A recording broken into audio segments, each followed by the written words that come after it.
এক ছিল দুষ্টু বানর। সে বাজারের সবথেকে বড় গোল গাল একটি কুমড়ো দেখতে পেল। লোভ সামলাতে না পেরে মুহূর্তের মধ্যে সেটি চুরি করে দৌড় লাগালো।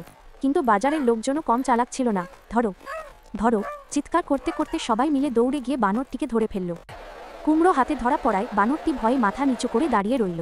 লজ্জিত বানরটি নিজের ভুল বুঝতে পারল। শাস্তি এড়াতে সে মন দিয়ে ভালো কাজ শুরু করল। সে বাজারে একজনের ভারী ঝুড়ি কাঁধে তুলে গন্তব্যে পৌঁছে দিল। এরপর সে গেল একটা চায়ের দোকানে। দোকানের ভিড় দেখে সে নিজেই এগিয়ে গিয়ে বাবুকে চায়ের এঁটো বাসনকোসন পরিষ্কার করতে সাহায্য করল। কাজ শেষে ক্লান্ত বানরটি দোকানের একটা চেয়ারে বসে জিরিয়ে নিল।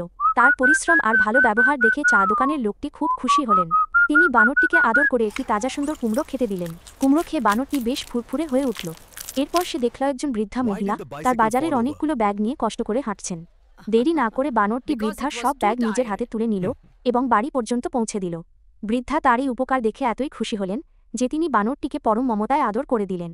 ভালোবাসা পেয়ে বানরটির মন আনন্দে ভরে গেল। সব কাজ শেষ করে খুশি মনে বানরটি যখন আবার বাজারে হাঁটতে শুরু করলো, তখন সে হাসিমুখে সবার দিকে তাকিয়ে বলল, কুমড়ো চাই না, শুধু একটা কাজ করুন, চ্যানেলটি সাবস্ক্রাইব করুন।